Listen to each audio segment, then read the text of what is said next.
बीजापुर शहर में NSUI की तरफ से श्रीमती इंदिरा गांधी के 100वें जन्मोत्सव के मौके पर विद्यार्थियों का बृहद समावेश हुआ, जिसमें सैकड़ों विद्यार्थियों ने भाग लिया। ಕಾಂಗ್ರೆಸ್ ಸರ್ಕಾರವನ್ನು ಅಸ್ಥಿರ ಮಾಡಬೇಕು. ಎಲ್ಲೆಲ್ಲಿ ಇವತ್ತು ನೀವು ನೋಡಿದ್ರಿ ಬಿಜೆಪಿಯ ಮೋದಿ ಸರ್ಕಾರ ಇವತ್ತು ಅರುಣಾಚಲ ಪ್ರದೇಶದಲ್ಲಿ ಯಾವ ರೀತಿ ಮಾಡಿದ್ರು, ಉತ್ತರಾಖಂಡದಲ್ಲಿ ಯಾವ ರೀತಿ ಮಾಡಿದ್ರು, ಹಿಮಾಚಲ ಪ್ರದೇಶ ಮುಖ್ಯಮಂತ್ರಿ ಮನೆಯೇ ರೇಡ್ ಮಾಡಿದ್ರು. ಅವ್ರ ಮಗಳ ಮದುವೆ ಆಗೋ ದಿವಸ ಮದುವೆಗೆ ಹೋಗ್ತಾ ಇದ್ದಾರೆ, ಆ ಮದುವೆ ಹೊರಡೋ ಟೈಮಲ್ಲಿ CBI ಅವ್ರು ಬರ್ತಾರೆ, ದಾಳಿ ಮಾಡ್ತಾರೆ. ಎಲ್ಲ ಕಡೆ ಕಾಂಗ್ರೆಸ್ಸಿನ ಸರ್ಕಾರಗಳನ್ನ ಪತನ ಮಾಡಬೇಕು, ಕಾಂಗ್ರೆಸ್ಸಿನ ನಾಯಕರುಗಳಿಗೆ ಕೆಟ್ಟ ಹೆಸರು ತರಬೇಕು, ಮಸಿಯನ್ನು ಬಳಿಬೇಕು ಅಂತ ಒಂದು ನಿರ್ದಿಷ್ಟವಾದಂಥ ಕಾರ್ಯಕ್ರಮ ಇದು.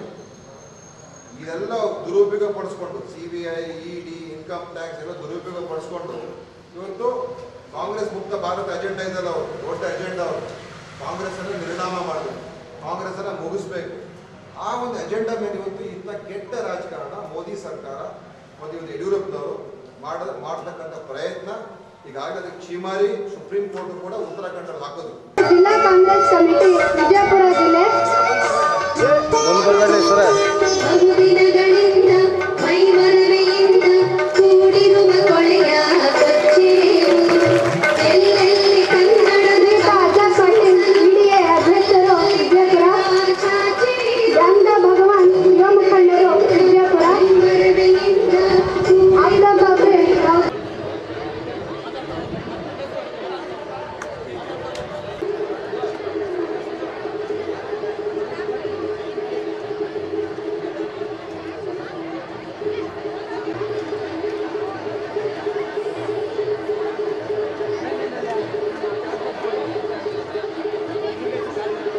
ಡಿಗ್ರಿ ರೆಗ್ಯುಲರ್ ಕೋರ್ಸ್ ವಿದ್ಯಾರ್ಥಿ ಆಗಿರಬೇಕು.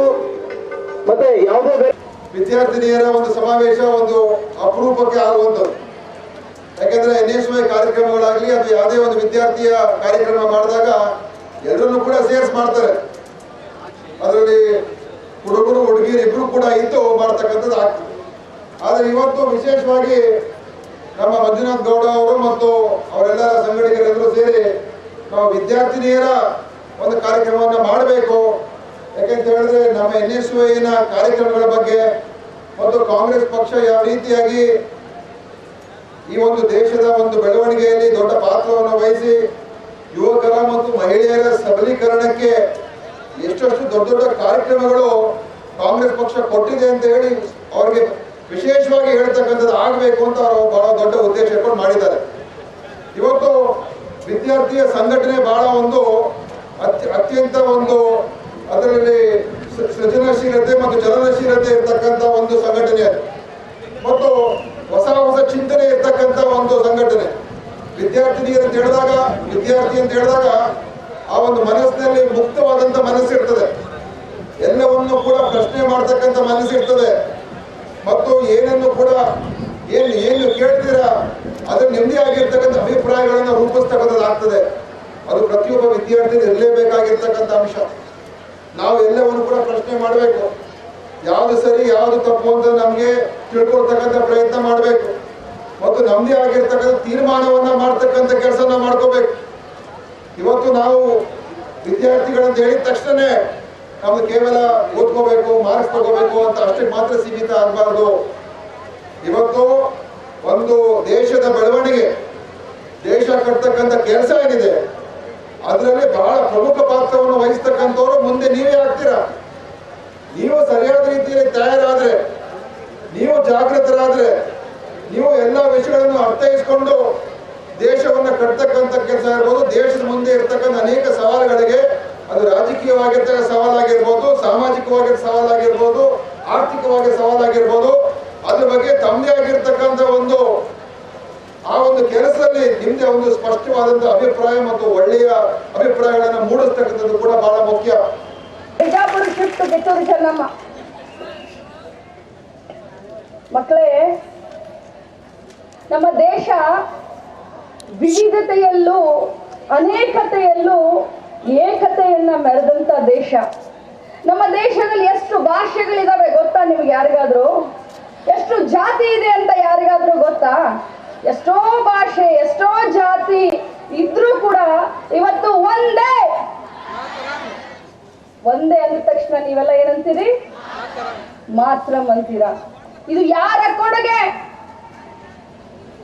ಹಿಂದೂ, ಮುಸಲ್ಮಾನ್, ಸಿಖ್, ಇಸಾಯಿ ಪ್ರತಿಯೊಬ್ರು ಭಾರತಾಂಬೆಯ ಮಕ್ಕಳು ಅಂತ ಹೇಳಿದವರು ಯಾರಾದ್ರೂ ಇದ್ರೆ ಅದು ಕಾಂಗ್ರೆಸ್ನವರು ಅಂತ ಹೇಳಲಿಕ್ಕೆ ಬಯಸ್ತೇನೆ. ಇಂದಿರಾ ಗಾಂಧೀಜಿಯವರ ತ್ಯಾಗವನ್ನ ನೀವೆಲ್ಲ ಮರಿಬಾರ್ದು. ಹೇಳಿದ್ರು, ಅಮೃತ ಅವರು ಹೇಳಿದ್ರು, ಡಿಮಾನಿಟೈಸೇಷನ್ ಮಾಡಿ ಬಡವರಲ್ಲಿರುವಂತ ಹಣವನ್ನ ಬ್ಯಾಂಕಿಗೆ ನರೇಂದ್ರ ಮೋದಿ ಅವರು ಹಾಕಿಸಿದ್ರು. ಆದ್ರೆ ಇಂದಿರಾ ಗಾಂಧಿ ಅವರು ಬ್ಯಾಂಕ್ ನ ರಾಷ್ಟ್ರೀಕರಣ ಮಾಡಿ ಬ್ಯಾಂಕ್ ನಲ್ಲಿ ಇದ್ದಂತ ಹಣವನ್ನ ಬಡವರಿಗೆ ಉಪಯೋಗ ಮಾಡ್ಲಿಕ್ಕೆ ಕೊಟ್ರು. ಇದು ಮತ್ತು ಕಾಂಗ್ರೆಸ್ಗೆ ಮತ್ತು ಬಿಜೆಪಿಗೆ ಇರುವಂತ ವ್ಯತ್ಯಾಸ ಅಂತ ಹೇಳಿದ್ರು. ಬಹಳಷ್ಟು ವಿಚಾರಗಳನ್ನ ನಿಮ್ಮೆಲ್ಲರ ಹತ್ರ ಹಂಚ್ಕೊಳ್ಬೇಕು ಅಂತ ನನಗೆ ಆಸೆ ಇದೆ. ಆದ್ರೆ ಬಂಧುಗಳೇ, ನೀವೆಲ್ಲ ಏನಂತ ಕನಸು ಕಾಣ್ತಾ ಇದ್ದೀರಾ ಗೊತ್ತಾ? ಬಹಳಷ್ಟು ಮುದ್ದಾಗಿದ್ದೀರಾ ನೀವೆಲ್ಲ, ಬಹಳ ಚೆನ್ನಾಗಿ ನೋಡಕ್ ಬಹಳ ಚೆನ್ನಾಗಿ ಕಾಣಿಸ್ತಾ ಇದ್ದೀರಾ ನನ್ನ ಕಣ್ಣಿಗೆ ಇಲ್ಲಿಂದ. ಬಹಳಷ್ಟು ಸುಂದರ, ನಮ್ಮ ಭಾರತ ದೇಶದ ಹೆಣ್ಮಕ್ಳು ಬಹಳಷ್ಟು ಸುಂದರವಾಗಿರ್ತಾರೆ. ಕಲಿಯೋಣ. ತಂದೆ ತಾಯಿ ಕಲಿಸ್ತಾ ಇದ್ದಾರೆ, ಕಷ್ಟಪಟ್ಟು ಕಲಿಸ್ತಾ ಇದ್ದಾರೆ. ಬೆಳ್ಳಗಿದ್ದೀರಾ, ತೆಳ್ಳಗಿದ್ದೀರಾ, ಜೀನ್ಸ್ ಹಾಕೊಳ್ತಾ ಇದ್ದೀರಾ. ನನಗೆ ಕಲಿಸ್ಲಿಲ್ಲ ನಮ್ಮ ತಂದೆ ತಾಯಿ. ಬಹಳ ಸಣ್ಣ ವಯಸ್ಸಿನಲ್ಲಿ ನನಗೆ ಮದುವೆ ಮಾಡಿ ಕಳಿಸಿದ್ರು. ಡಿಗ್ರಿ ಮುಗಿಸೋಣ, ಒಳ್ಳೆ ಶ್ರೀಮಂತ ಹುಡುಗ, ನೌಕರಿ ಹುಡುಗನ ಮದುವೆ ಆಗೋಣ, ಹಾಯಾಗಿ ಬೆಂಗಳೂರಿನಲ್ಲೋ ಮದ್ರಾಸ್ನಲ್ಲೋ ಡೆಲ್ಲಿನಲ್ಲೋ ಸಂಸಾರ ಮಾಡೋಣ ಅಂತ ನೀವೆಲ್ಲ ಕನಸ್ಕೊಂಡಿದ್ರ, ಹೌದಾ ಅಲ್ಲ? ನಾನ್ ನಂಬಲ್ಲರಿ. ಹಾಗಾದ್ರೆ ನೀವು ಈ ದೇಶವನ್ನ ಕಟ್ಟುವಂತ ಕೆಲಸ ಮಾಡ್ತೀರೇನು? ಈ ದೇಶವನ್ನ ಕಟ್ಟುವಂತ ಕೆಲಸ ಮಾಡ್ತೀರೇನು? ನಿಮ್ಮ ಶ್ರಮದಾನವನ್ನ, ಈ ದೇಶವನ್ನ, ಇಡೀ ವಿಶ್ವದಲ್ಲಿ ಈ ದೇಶವನ್ನ ಉತ್ತುಂಗಕ್ಕೇರಿಸಲು ವಿಜಯಪುರದ ಹೆಣ್ಮಕ್ಳು ಸಹಾಯ ಮಾಡ್ತೀರೇನು? ಇದು ಉತ್ತರ ಕರ್ನಾಟಕದ ಗಟ್ಟಿ ಗಿಟ್ಟಿಯರು ಅಂದ್ರೆ ಇದು.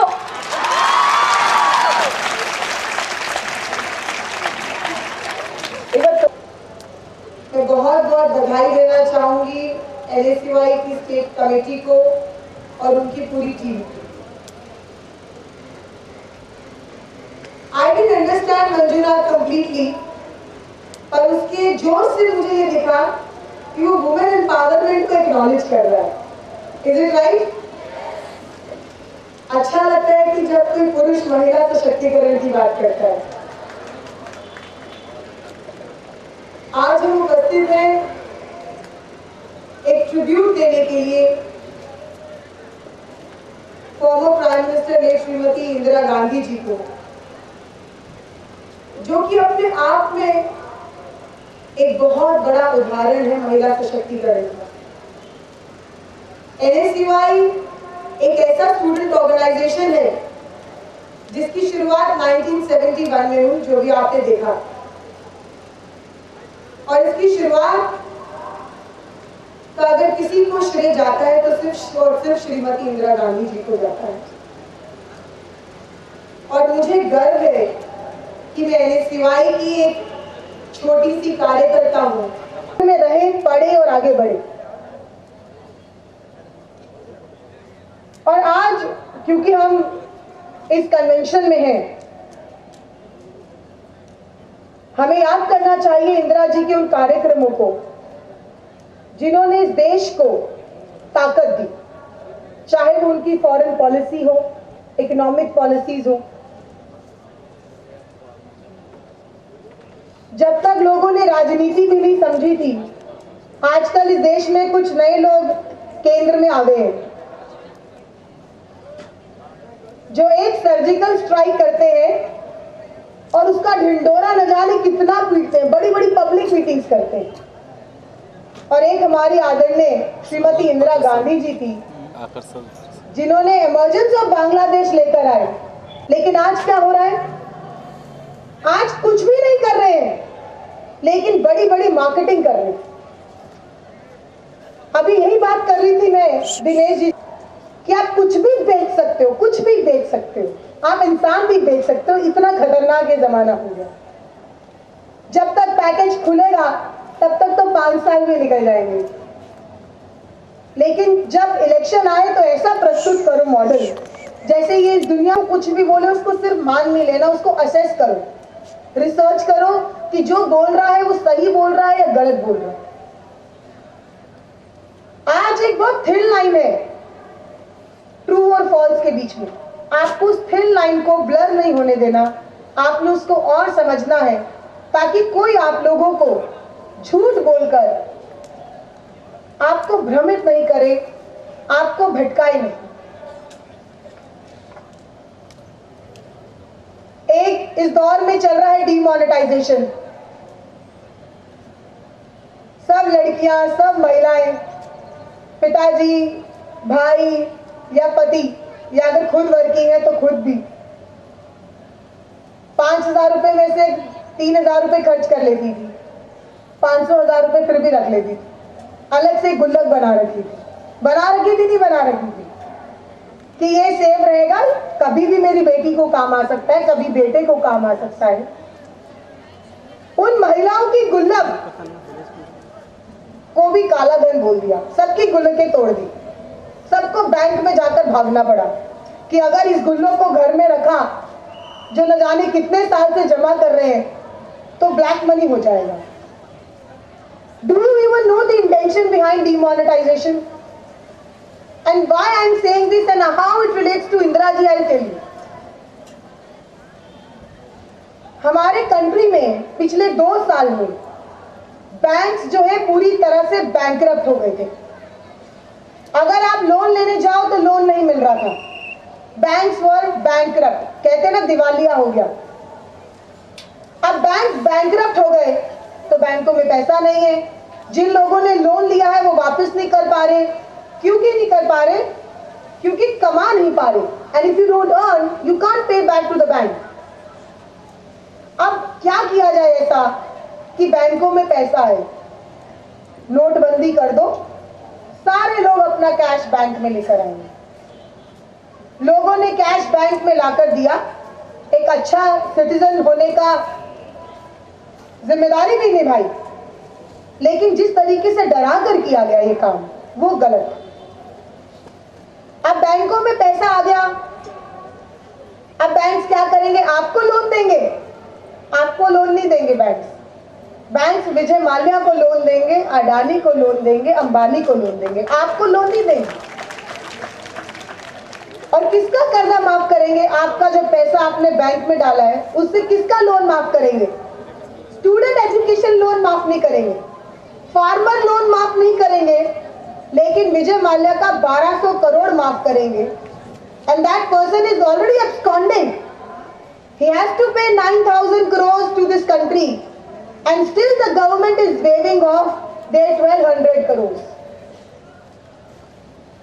आप लोगों ने अपना पैसा बैंक में इन absconders के लिए नहीं दिया जिनका इनका पैसा वेव ऑफ हो जाए।